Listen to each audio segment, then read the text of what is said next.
Hello, welcome to the collapse experiment. No live feeds today, no live feeds tomorrow, nothing over the weekend. I'm not saying I'm not doing any more live feeds anymore, just that, kind of had a bit of a situation with school closings and, got other things on the agenda today. So, currently, freezing rain. Oh yeah, that's pretty awesome.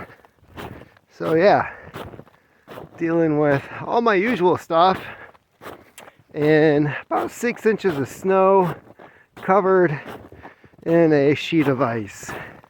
That's awesome. So if I was to do my normal live feed, what would I be talking about today? Well, there is of course more stuff coming out of East Palestine. Pete Buttigieg, that guy. Yeah, suddenly he's talking about the accident that he should be supervising over, doing something about. Just another case of failing up in life, as Democrats love to do. So, not qualified for the job, gets the job, then nobody can figure out why he's not doing the job. We know these people. If you work in any type of actual manual labor situation, you know these people. You know them when they're in management too. They only seem to come around when things start falling apart, and it's never their fault when things are falling apart. Trump is visiting over there. Pete's over there. Oh, may have a news story coming up fairly soon where a journalist disappears. So Pete decided that he was going to do a news conference without acknowledging East Palestine. So of course, journalists, being the curious individuals that they are, start asking questions about policies, what he's going to do to make sure something like East Palestine doesn't happen, yada yada yada.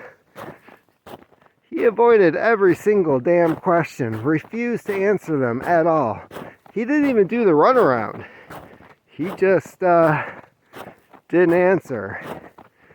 And when the journalist was done, he was like, "Do you mind if I take your picture?" Yeah, that's a good sign. I was just listening to interviews with Seymour Hersh from like 6-7 years ago, and a lot of it was regarding the Obama administration and their track record for jailing journalists and the such. And he made one funny comment where he brought up Biden visiting a certain country, Iraq, and the very next day, all of a sudden the green zone is raided. I believe it was by Muqtada al-Sadr, one of the Muslim clerics that became a powerful leader after the falling of Saddam. But yeah, so Biden visits, and of course nobody puts two and two together, because as Hirsch put it, there's a lack of thinking in this country. So yeah, he's putting things together. He's talking about, he said something about how there's a reporter that had a source on the inside when it came to the Obama administration. They refused to name their source and were thrown in jail. And then he made this comment about how Of course, he would never name his source because that's dangerous. And Biden, he didn't say Obama, he said Biden. Biden had a horrible track record with locking up journalists. So yeah, this is a thing.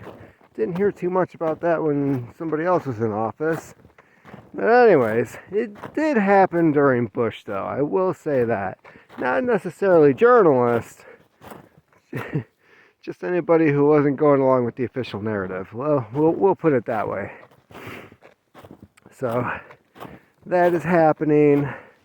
Xi Jinping is meeting with Putin soon. They're going to solidify their alliance, I don't know. They've been working on this for a while. I believe it was, I want to say 2015. I want to say it was around 2015. They made the agreement that they would, if they were selling oil to each other, they were going to only use their currency.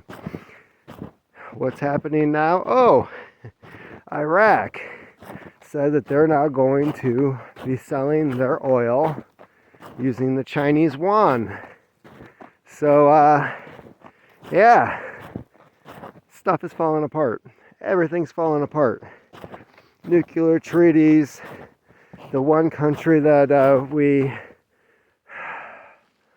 man, what was the point of Iraq? They have WMDs. They hate us for our freedom. Insurgents. We're there to spread democracy. I don't know. Take your pick. I think all of them were valid at some point. But seems like the current leadership of Iraq is hell-bent on screwing us over. We still have, I believe, 5,000 troops in the embassy in Iraq. That was one of the reasons why ISIS was never able to take over, because once they hit the airport, the Marines ended up kicking their ass. So it's difficult to know what exactly is going on, how soon all this is going to start to crumble. But I was reminded recently, this was on a recent program on Glenn Beck's channel.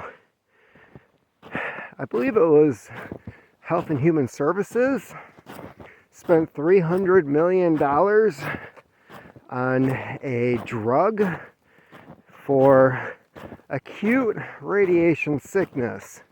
The type of sickness you would get if you were exposed to highly concentrated uranium, plutonium, a nuclear detonation, that kind of thing. So they spent $300 million on this drug. And this was not long after Russia invaded Ukraine.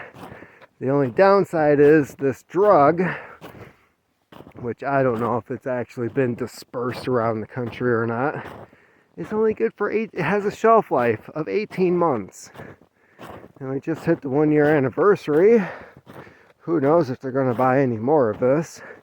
Lord knows they're not exactly renovating the old public bomb shelters. You don't see any MREs getting stockpiled.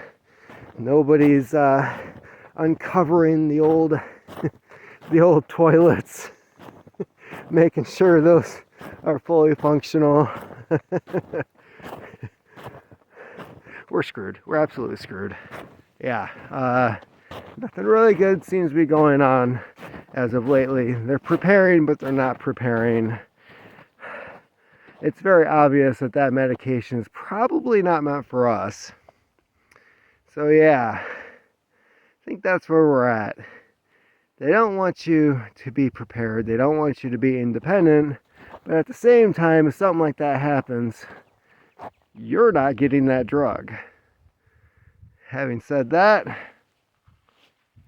keep on typing.